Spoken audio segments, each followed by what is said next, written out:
guys, and thanks for tuning in to ET Live. I'm Katie Krause, and I'm really excited today because Dylan Minnette is here from 13 Reasons Why. Yes, clap Hello. if you're out there. I can hear you all the way in here. Sorry for the slight delay. I do want to let you guys know, though, to send your questions in for Dylan. I'm going to get them right here on this iPad. I'll make sure to ask them. But I want to get right into it. First of all, congratulations, Season 3. Thanks. Yeah. Stoked for you guys. Season 2, though, left off on some major cliffhangers. How do you feel about Clay's roller coaster ride in Season 2? Like, how do you feel about his journey? Man, I mean, it was rough. I mean, I think we saw Clay at kind of his lowest of lows that we've seen him at before, and in a lot of ways, it was kind of an even more difficult journey than Season 1. Yeah. I mean, Season 1 was enough just having Clay listen to the tapes, but I mean, everything that was happening in Season 2 was clearly taking a toll on Clay, and having, living with Hannah in his mind, and getting to the point where she's reciting tape 12 over and over to him, and just driving him to that point of when he was standing outside Bryce's house with a gun. It's just, I don't think anyone who is following Clay wants to see him in that position. So it was really difficult. It was kind of it was a really difficult season to shoot because it was just really heavy, all of it. But I do feel like we saw so many emotions from Clay, kind of talking about what you're talking about, the scene with the gun where he's outside of Bryce's house. I mean, we didn't really address his mental health head on, though. No. Why do you think that was? I think that it's not fully recognized by himself or any of the characters surrounding him yet, and that's exactly something that I would love to see explored with Clay, in whether it be Season 3 or how. I mean, I don't know how long the show is going to go, but like just at some point in the future on the show, that's something that I would love to address, because even back in episode 2 of Season 1, there is a scene where his parents refer to these meds that they want him to go back on, and I think they were for depression, and we at some point, clearly Clay was on a medication at some point in his life and isn't on it anymore, and I think there's a lot of issues that Clay has that he probably has to deal with and have to be addressed, and he really needs help. I mean, Season 2, if anything, was proof of that. Yeah. I think, and it's like to continue the conversation of mental illness and everything, I think can really be explored through Clay, because I think there's a lot to be discussed with him. Yeah. How hard is that as an actor for you? At the end of the day, I mean, how do you unwind from playing those types of emotions? Oh, I'm pretty good at leaving it at work, I think. Like, I just, I don't know. It's difficult. I mean, I'm definitely someone who like dwells on things and thinks about a lot of scenes coming up. Like, as soon as I got the script for episode 11 with the gun and everything, I just was thinking about it nonstop and said, this is gonna be the hardest scene I've ever had to film. And I don't know if it ended up being that, but like, and I don't know what the most difficult thing I've ever had to shoot is, but that was, I mean, it was just one of them. I never had to like hold a gun to my head before like that, and there was just a lot of that in Season 2 where you're going, man, I've never done anything like this. Yeah. But I mean, honestly, in Season 2, I would just go back and watch Big Brother. You know what shoots in this studio, right?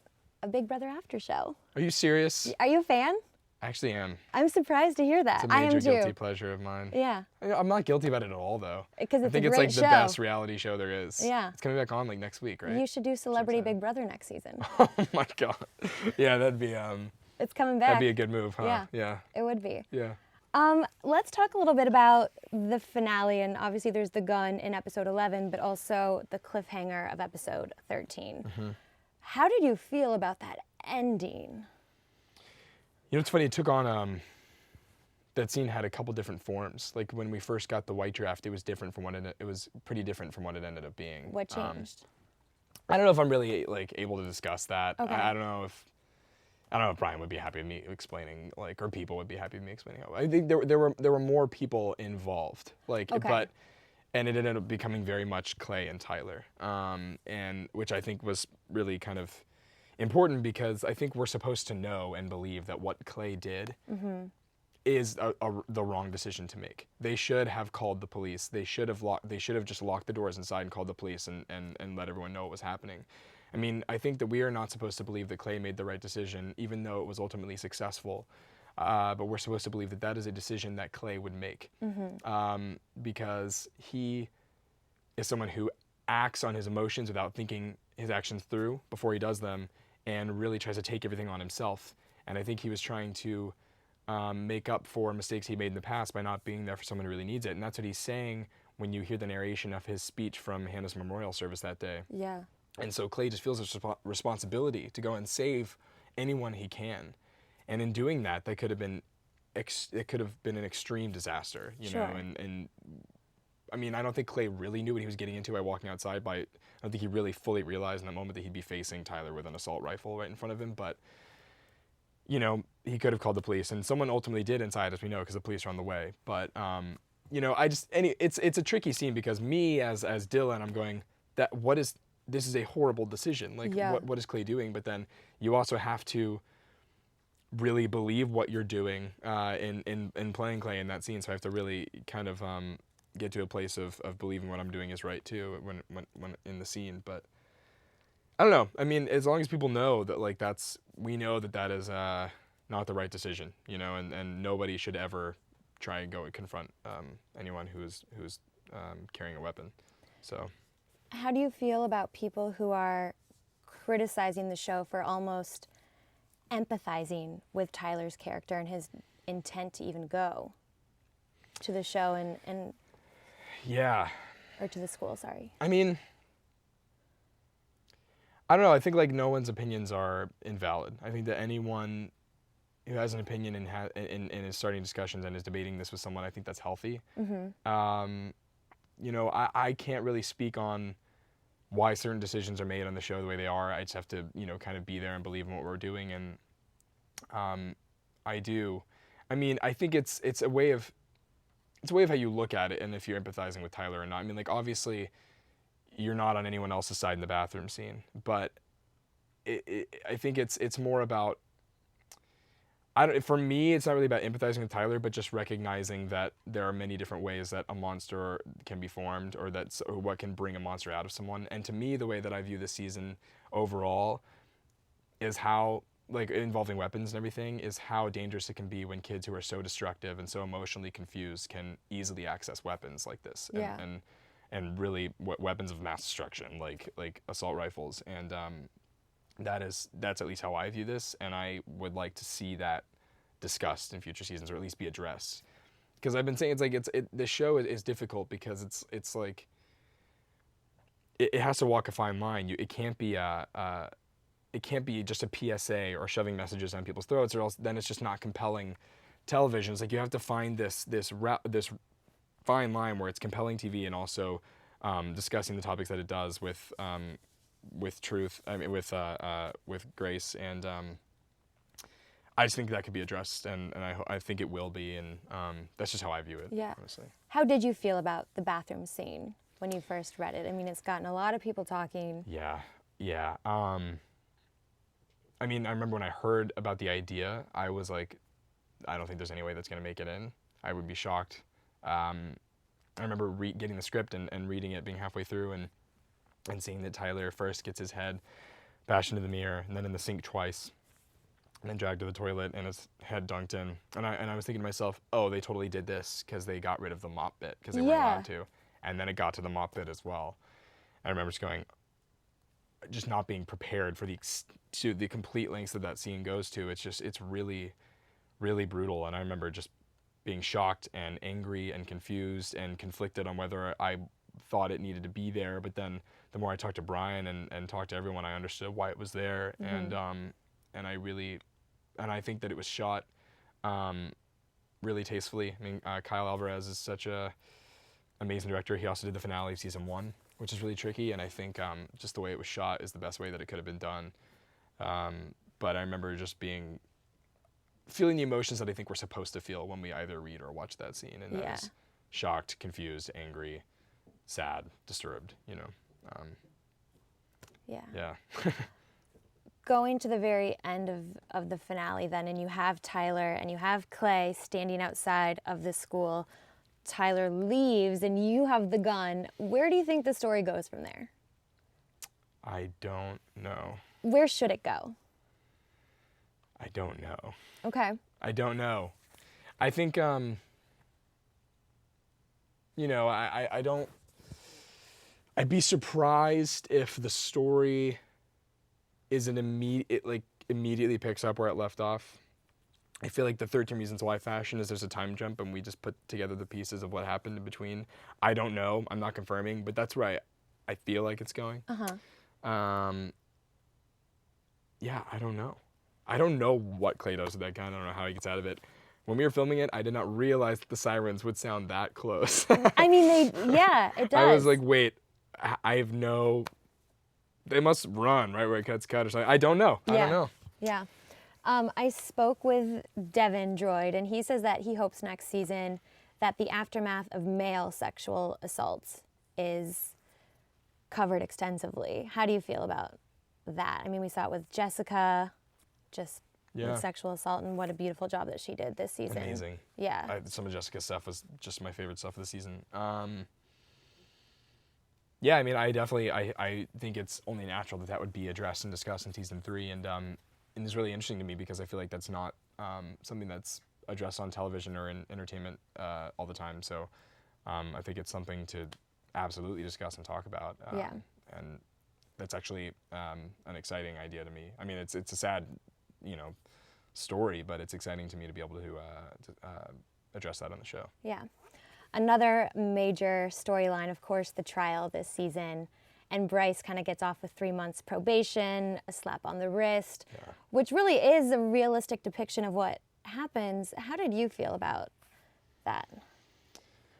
I mean, I was obviously upset, but I was happy that was the outcome for storytelling sake, because that's just what happens. I mean, it's just very rarely do people like Bryce get the punishment they deserve, because I mean, people are either afraid or people don't take it seriously enough, and it's just really disheartening. And I was happy that they decided to make that decision and not go the happy ending route, because it hardly ever is a happy ending. But I think they did it perfectly, because they also showed that Jessica felt powerful and felt like she was finding closure and found a sense of community, and everyone was there for her and supported her in going to the police. So it's like, yes, Bryce didn't get the punishment he deserved, which is real life, but showed that Jessica still found her peace and some power in what she did, and a sense of community, and that can still happen. So even if the villain doesn't get the punishment they deserve, you can still overcome these things, and you can still feel a power in coming out and stepping forward and saying something. Yeah. Yeah. It's interesting that you say that. I was talking to somebody earlier, and we said that exact same thing, that you do see this peace sort of come through when Jessica does come forward and when Justin helps her, but you still also feel so agitated, and there are criticisms out there that are people going to be discouraged to come forward. Right. How do you respond to that? Well, I think I understand that, Yeah. but I think that that's why the show did the best it could to show that Jessica felt peace, and showing that, like, at the end of the day, it doesn't really, there will be people there for you. Yeah. There will be people there for you as long as you feel power in coming forward, and there will be people there to support you and believe you and hear you in the entire process, and no matter what the outcome of whoever these horrible attackers are. So. Sure. We're going to take some fan questions. Okay. All right. Desiree says, Dylan, I love your band Wallows. You guys teased on Insta that you're almost done recording. When can we expect new music? And the next question I'm going to ask you later. Okay. It's about the music too. Mm-hmm. When can we expect new music? I think as from an album standpoint, not too soon, just because I gotta go film and stuff. I gotta go film the 3rd season of this show. But as soon as I'm like free, and we're gonna do a big tour shindig next year. Are you? Album release, everything. It's gonna happen. It's all getting set up, but we'll at least definitely put out some music before that, though. There's definitely music and stuff in the pipeline coming out that isn't necessarily album related yet, but there's stuff coming for sure. Okay, music videos as well. A new music video, yeah. Yeah. Yeah, like next week, I think. Oh. A music video. That's awesome. Yeah. All right. A music video. Always and Forever on YouTube says, was there a scene that you filmed that was really difficult for you? Oh, so many. There's so many. I mean, one that comes to mind because it's like the most fresh is I think the last scene of the show with Tyler. Just it was really intimidating standing up. You know, I mean, Devin's just incredible in that scene, and he's really horrifying in that scene. And standing in front of him was really jarring, and it really helped me out because in losing my words and being scared because he was just he really scared me in that scene, and that's exactly what he should have done. So. That was difficult to navigate. You also want to make sure it feels real and honest, and that I fully believe where Clay is coming from. So for me right now, it's that. I mean, but there's so many. There's just so many scenes in the show that it's just not an easy show to film. Right. Takes a toll. Yeah, for sure. Some of the scenes that I loved were between Clay and Justin. And that new friendship that was kind of formed. Yeah. How is that for you, and what do you love about that friendship? Oh man, I mean, like, well, I love Brandon first and foremost, but. I think it's a cool. I mean, what I think is really cool is that the first person that you see Clay interact with in the show is Justin. Back in episode 1, Clay's staring at Hannah's locker, and Justin comes up and says, "What the hell are you doing? Like, you're not innocent. I don't care what she says." And that relationship between Clay and Justin in season 1 is they hate each other. Yep. Like they couldn't hate each other more. Clay hates Justin. Justin hates Clay. And I think it's really one of the least expected things. One of the most unexpected things would be for Clay and Justin to become family. And also, you know, I think that Justin and Clay both saved each other in season 2. I mean, Justin's the one who talked Clay down from either killing Bryce or killing himself. And Clay is the one who went and got Justin off the street and tried to clean him up and be there for him. Although we saw ultimately that Justin is still reverting back to old habits, but they needed each other, and who would have thought that those two people would end up needing each other in order to, I don't know, like even live. So, right. I'm excited to see. I'm sure they'll be like roommates still in season 3. That'd be cool. I'm hoping for that. But are we going to see him in recovery in season 3? Do you think? I don't know. Yeah. I there's a lot I don't know about season 3. I mostly don't know anything about season 3, but I don't know. Okay. I mean, I hope so. I just don't know. I'm really sad that in season 3, one thing we do know is that Katherine Langford will not be back. She confirmed that news to us. What was that like on set? I mean, did she talk to you guys? Was there some sort of like speech that happened, or how are you feeling about that? You know, it's interesting because on the last scene she filmed was the one in the church, but I don't think anyone was willing to completely. I don't think anyone was even like allowed to necessarily just like outright say that's her last scene. So it's like unfortunately, that her last scene didn't really get the last scene treatment. Like it was more of like that's a season wrap on Katherine and not that's a series wrap on Katherine, because we didn't know. Like nobody really knew. We knew, but like anything was possible and needed to be approved by. You know, it's like it's just you don't know. Yeah. So it was. I think we sort of knew, and she knew, I knew, everyone in the cast just knew. So we were all treating it that way personally, but you couldn't outright be like, "This is her last scene," because it's like nobody really knows. Yeah. So, but we knew, and I knew kind of more at the beginning of season 2 that would be the end of Hannah's road. You know, the end of Hannah's story once Clay is able to let her go. I love that letter. The 11 reasons why not. Yeah. Oh man. Super powerful. Oh, reading that 13th script was so rough. I was just alone in my apartment up there, just reading it, just like crying. So sad. I mean, it is. It's so touching. It's so emotional. What would you be open to the idea of a spin-off series that was 11 Reasons Why Not? Do you think there's room for that story and that she could be involved in that? I just don't see how that would be possible. Yeah. Like if she were to choose differently. I mean, I think what's more important is that we continue on the story we're telling, and that we just were able to acknowledge and recognize that all the reasons why not, you know, and that letter is there, and that we can read that and know that that was better. And that's kind of what Mrs. Baker says, and there's always more reasons why not. Doesn't matter how many reasons you think there are why. There's always more why not. And I think that's all we need to recognize. Yeah. I think we can learn more and take more with us by having us only know what Hannah could have done better, Sure. And not see it. That's just me. I mean, that's just I'd rather find closure in other ways, I feel. I was very surprised by I think a lot of people are very surprised by the Zak and Hannah romance. Why do you think that wasn't even hinted at really in season 1? You know, I don't know. I think it's one of those things that it's like there could be arguments as to why Hannah didn't bring it up on her tape, and I don't know.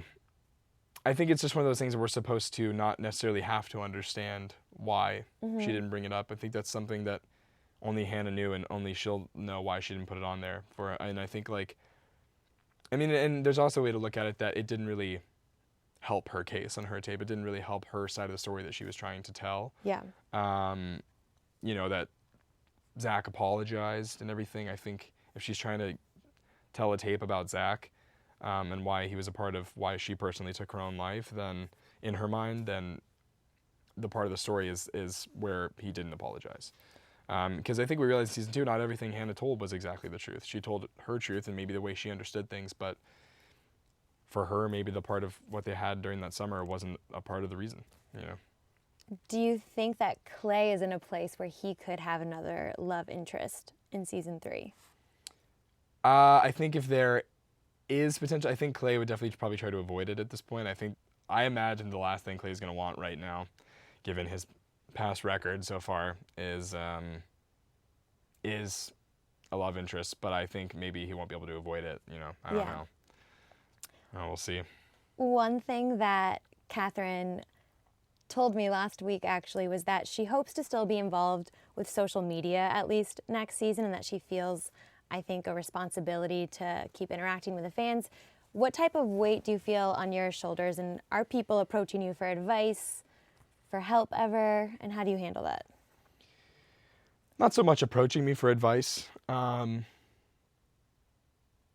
sure that there are I don't see as much of people reaching out for advice, but I think as long as you are a positive figure there for people and people that and some of the people feel like they can just being a positive presence on people's, whether it be timelines or just for them, and also make sure that those links and resources are provided for people if they need it, and that just being a positive figure, especially being part of a show that is so honest and at times very negative, just being someone who can be there for these people. And if someone were to ever come up to me for advice, I'd love to speak to them, and then to me, but no one really has. Yeah. It's more so just a lot of people will come up and thank you for the show and explain what it did for them, and that's always incredible to hear. And it just makes me realize how important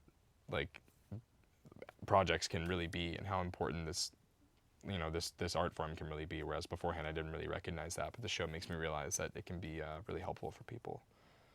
On that kind of same level, of course, there's PSAs now at the beginning of the series. Do you feel like that's enough? I haven't really thought about it that much. Because I just don't know. I don't know what else it could really. Because they have the resource at the end of every episode, and then they'll put trigger warnings before episodes that have outright, scenes that. Like the very graphic Exactly, episodes. Yep. exactly. I don't know. I think it's really kind of difficult, probably. I don't know what goes on in Netflix and behind the scenes and how what goes into it, but I'm sure I think they're doing the best that they can, and without plastering it all over scenes on the show. They're doing everything they can to not be intrusive, but to also be adamant. Yeah. So, yeah. Okay. Yeah. We're gonna take a few more of these. Tara on YouTube says, has acting on the show affected your own personal life because of the themes this show goes into? It's a good question. If anything, it's just really, if anything, it's just been really enlightening. I've just learned so much from being on the series and knowing, and just being forced to recognize and learn the extent of people that are affected by all the issues in the show, whether it be depression or whether it be suicide attempts, whether it be sexual assault. It's just I'm if anything, just thankful and happy to be a part of a show that addresses these issues head on. Yeah. And doesn't act like they don't exist. And it's just really helped me learn a lot. And it goes back to like being thankful to be a part of a show, like to kind of be there for these people if they need it. So, yeah. I do love that the show tackles these issues head on. I mean, bullying, teen homelessness, heroin addiction, all that suicide. too now in season 2. Yeah, exactly. It's a lot, but critics do think that you guys don't address it enough, that you sort of gloss over some of the issues. How do you respond to that critique? Do you think that will evolve or change in season 3? I mean, to me, like I said, it's just a personal thing because I really don't have control over what happens in the show, and I'm along for the ride, and I hope everyone recognizes that. But it's like I said, I just think it's a really fine line that the show and the writers have to walk. I mean, it's you want to make compelling television, and it is entertainment at the end of the day, but it also is really important. And it's like you just got to find this balance of how much do you lean into. You just don't want it to become like you end up talking down to people, because then if it becomes like a PSA or just like or something like that, then I think it would also be critiqued for not being real or just seeming like I think it would also get criticized for being too much of a PSA. Yeah. I think that there's no winning. I think if you're addressing these topics on a show, I mean, I think a lot of people aren't used to it, and it doesn't really happen that often, especially like surrounding teens on a television series and the way that the show does. And I just think that no matter how you do it, there's going to be an equal amount of critique and controversy. Yeah. Even if we were doing what those critics say we should do, I think they'd also be criticizing for doing it too much. Well, one thing that they are praising is your performance. I mean, everyone's just said that you've done an incredible job. Emmy nominations are coming up. Do you think about that? No. No. I mean, like, it's the last thing I'd ever expect is for that to happen. I mean, yeah, I mean, that'd be awesome. I'd be there, and totally, that'd be cool. I'd be really honored. But that's the last thing I expect. Yeah. But I mean, hey, I'm really happy that people are responding, and I've seen a lot of really kind things about like my performance and everyone else's performances, and that's just not me. I mean, like, the one thing that I think critics, nobody can deny, and I think can easily be overlooked a little bit, just because there is so much of this show that can leave it up for a lot of debate to people, and the amount of talent on this show, I think, can be easily overlooked sometimes because people are distracted by other things. And I think that the cast and the crew, the writers behind the show, it really is second to none. And I think that, like, especially in season 2, the performances are just through the roof, like, on everyone's part. And I'm just so happy to be a part of such a talented cast and stuff. And it inspires me to come to work every day and do the best job I can do. So it's not just me, man. It's literally everybody on the show, and everyone involved with the show. And I think that's what really also really keeps the show afloat. And I think not like just the talent behind it, it's like, and not just in the acting, I mean, writing, directing, all of it. And I think that that's what a lot of people can also recognize is the amount of work that really goes into it, and trying to just make sure we're also making a really great show. Yeah. So everyone's doing the best of their abilities. I think everyone's really good. Everyone is great. Yeah. I agree with you. We talked a little bit earlier about music. What are the chances that maybe in season 3 we'll get to either see a cameo from the Wallows on the show? I mean, we saw the Punk Rock Club, and we know that it exists, or maybe on the soundtrack. Yeah. Would you be up for that? I hate to break hearts, but no, I wouldn't be. Really? No. You want to keep them separate? Yeah, they're separate. Yeah, I think a lot of people would hate me if I put the music on the show, and rightfully so. Okay. So it's not something I'm gonna attempt. It's too meta. It's Okay. like if Clay's crying and there's like a sad Wallace song in the background, I would probably never be able to watch that show. Right. I see what you mean. And then before we wrap up here, maybe just 2 things that you would love to see Clay tackle in season 3. Oh, I mean, well, like I said, I think there's room. I'd be surprised if the show didn't go into exploring, whatever issues Clay has. I think that there's a lot to be addressed with Clay. I mean, I think like even seeing him in therapy at some point or something, just having someone to talk to, and having Clay be able to face, you know, these problems that he has. I don't know if that's gonna happen in season 3. I have no idea. I just think that that's something that I'd love to see explored with Clay, kind of how I was saying earlier. Yeah. I mean, I feel like, you know, with season 2, Clay was really carrying the weight of Hannah still, obviously more than ever before. And now that that's gone, I'm excited to see kind of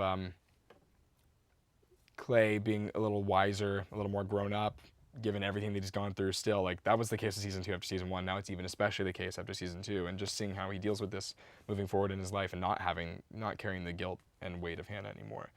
And just seeing what new challenges await for him, even that aren't involving Hannah. Because we know, I think if anyone expects Clay to have an easy path in any season, we know we're wrong. I think that season 3 is definitely not going to be easy for Clay or any of these people. If it was, I don't think that'd be the show anymore. Well, and the writers now know what you're capable of, so. I mean, man, I'm nervous to know what Clay's going to go through in season 3. Well, we can't wait to watch it. I know we have to wait till 2019, but I appreciate you being here, so thank you so much. Thank you guys for watching. Make sure that you keep up with Dylan on all social media. You have Instagram, you have Twitter. It's all there. All the things. It's all there. And of course, season 2 of 13 Reasons Why is streaming now on Netflix. And if you do need help or resources, there's also links that you guys can check out. So thanks for watching. Thanks. Thanks for watching.